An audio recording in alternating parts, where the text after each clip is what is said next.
Alhamdulillah, alhamdulillahillazi hadana subulus salam wa afhamana bi syariatin nabiyil karim. Asyhadu an la ilaha illallah wahdahu la syarikalah zul jalali wal ikram. Wa asyhadu anna sayyidana wa nabiyyana Muhammadan abduhu wa rasuluhu. Allahumma salli wa sallim wa barik ala sayyidina Muhammad wa ala alihi wa ashabihi wa tabi'ina bi ihsani ila yaumiddin. Amma ba'd, faya ayuhal ihwan, usikum wa nafsi bitaqwallahi wa ta'atihi la'allakum tuflihun. Qala Allah ta'ala fil Qur'anil Karim, a'udzu billahi minasy syaithanir rajim. Bismillahirrahmanirrahim. Ya ayyuhallazina amanu taqullaha wa qulu qawlan sadida yuslih lakum a'malakum wa yaghfir lakum dzunubakum wa may yuti'illaha wa rasulahu faqad faza fawzan azima. Wa qala ta'ala ya ayyuhallazina amanu taqullaha haqqa tuqatih wa la tamutunna illa wa antum muslimun. Sadaqallahul azim. Jamaah Jumat hafizakumullah. Dalam kehidupan ini ada hal yang tampak secara jelas sehingga setiap orang bisa menyikapinya dengan mudah. Demikian pula ada hal-hal yang tersembunyi sehingga tidak mudah menyikapinya. Jika Allah merahasiakan sesuatu, pasti Allah memiliki maksud tertentu, tetapi dengan tujuan yang jelas. Menurut Ali Zainal Abidin bin Husain radhiyallahu anhuma, Allah menyembunyikan 3 perkara dalam 3 perkara, sebagaimana dikutip Allamah Said Abdullah bin Alwi Al-Haddad dalam kitab Al-Fusul Al-Miyah wal Usul Al-Hikamiyah sebagai berikut. Wa qala Zainul Abidin Ali ibn al-Husain radhiyallahu anhuma, innallaha habba'a salasa fi salas, habba'a rid'ahu fi ta'atihi, fala tahkiru min ta'ati syai'a fala alla ridwah fi, wa habba suhtahu fi maksiyati, fala tahkiru min maksiyati sayna fala Allah suhtah fih, wa khabba wala yata fi khalqihi fala tahkiru min ibadihi ahada fala alahu waliyullah. Yang artinya Ali Zainal Abidin radhiyallahu anhuma berkata, Allah subhanahu wa ta'ala menyembunyikan 3 perkara dalam 3 perkara. Allah menyembunyikan ridhonya dalam amal ketaatan kepadanya, maka jangan remehkan sesuatu pun dari ketaatan kepadanya. Mungkin disitulah letak ridhonya. Allah menyembunyikan murkanya dalam perbuatan maksiat, maka jangan meremehkan sesuatu dari maksiat kepadanya. Mungkin disitulah letak murkanya. Allah menyembunyikan para walinya di antara makhluknya, maka jangan meremehkan siapapun dari hamba-hambanya. Mungkin ia adalah walinya. Dari kutipan di atas dapat diuraikan hal-hal sebagai berikut. Yang pertama, Allah menyembunyikan ridhonya dalam amal ketaatan kepadanya. Perintah-perintah Allah banyak sekali jumlahnya. Dari yang banyak itu mungkin banyak pula yang telah kita laksanakan. Tetapi kita tidak tahu dari amal-amal ketaatan itu, manakah yang mendapatkan ridho dari Allah subhanahu wa ta'ala.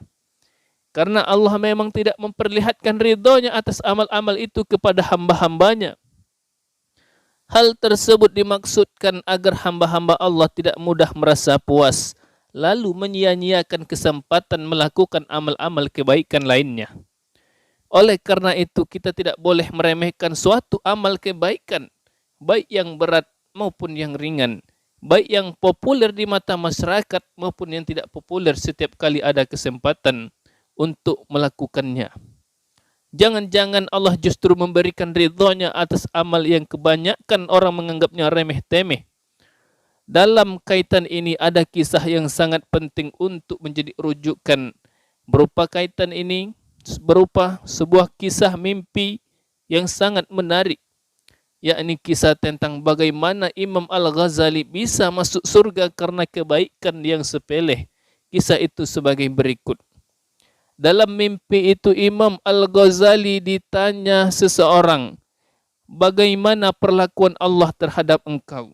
Beliau menjawab, Allah Subhanahu wa taala membawaku ke hadapannya, lalu Allah berfirman kepadaku, lantaran apa aku membawamu ke sisiku, aku pun menyebutkan berbagai perbuatanku. Dia berfirman, kami tidak menerimanya. Sesungguhnya yang kami terima darimu adalah pada suatu hari ada seekor lalat hinggap pada wadah tintamu untuk meminumnya.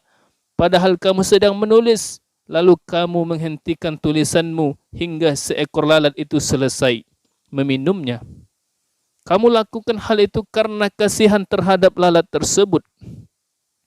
Kemudian Allah memerintahkan, bawalah hambaku ini ke surga. Jadi kisah di atas menceritakan bahwa Hujjatul Islam Imam Al-Ghazali masuk surga bukan karena kitab-kitab yang beliau tulis dalam jumlah sangat banyak, tetapi karena membiarkan seekor lalat masuk ke wadah tinta yang beliau gunakan untuk menulis kitab. Nyamuk itu berhasil minum karena haus hingga ia puas dan terbang meninggalkan Imam Al-Ghazali. Jemaah Jumat hafizakumullah.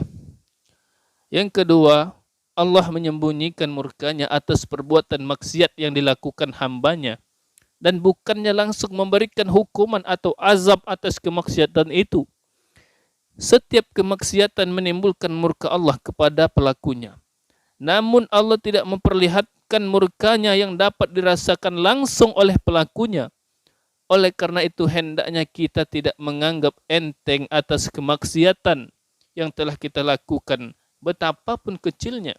Sebab bisa jadi Allah telah sangat murka atas kemaksiatan itu. Hal ini maksudnya agar kita tidak meremehkannya. Apalagi kemaksiatan itu kemudian diikuti dengan kemaksiatan-kemaksiatan lain yang justru menambah murka Allah Subhanahu wa taala. Intinya adalah setiap kemaksiatan harus menjadi perhatian kita. Karena bisa jadi Allah sangat marah atas kemaksiatan itu. Oleh karena itu kita dianjurkan untuk banyak-banyak memohon ampun dengan memperbanyak istighfar. Agar Allah mengampuni dosa-dosa yang telah kita perbuat. Diikuti dengan penyesalan dan bertaubat. Jemaah Jumat hafizakumullah. Dan yang ketiga, Allah menyembunyikan para walinya di antara makhluknya. Hal ini dimaksudkan agar kita tidak meremehkan siapapun dari hamba-hambanya karena mungkin ia adalah waliullah. Dengan kata lain, kita sesungguhnya tidak perlu mengorek-ngorek apakah seseorang adalah waliullah atau bukan, terutama jika upaya ini hanya akan membuat kita meremehkan orang itu setelah kita meyakini bahwa ia bukan seorang wali.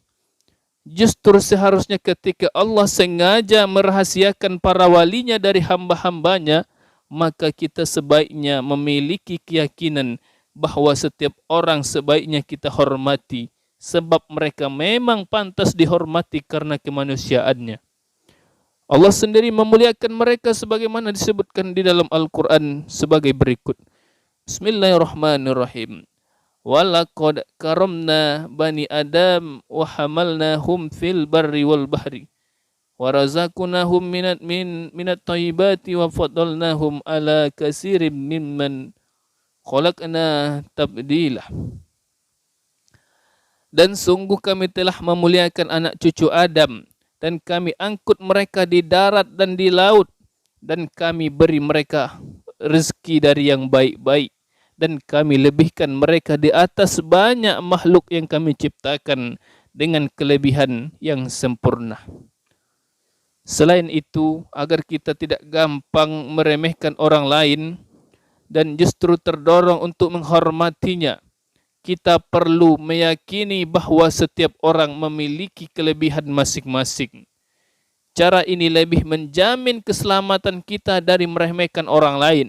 Sebuah pepatah bahasa Arab menyatakan, La tahtakir man dunaka likulli syai'in maziyah.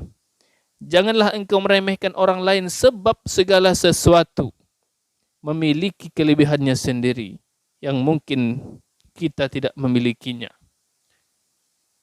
Pepatah tersebut sejalan dengan firman Allah Subhanahu wa taala di dalam Al-Qur'an.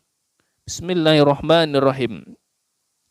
Ya ayyuhallazina amanu la yaskhar qaumun min qaumin asa ayyakunu khairan minhum wala nisa min nisa'in asa ayyakunna khairam minhun.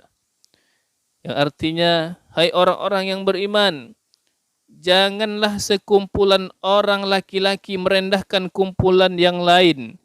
Boleh jadi yang ditertawakan itu lebih baik dari mereka. Dan jangan pula sekumpulan perempuan merendahkan kumpulan lainnya. Boleh jadi yang direndahkan itu lebih baik. Jemaah Jumat hafizakumullah. Sekali lagi, Allah sengaja merahasiakan 3 perkara dalam 3 perkara. Sebagaimana disebutkan di atas, agar manusia bersikap hati-hati dan berbuat adil, baik terhadap dirinya sendiri maupun orang lain.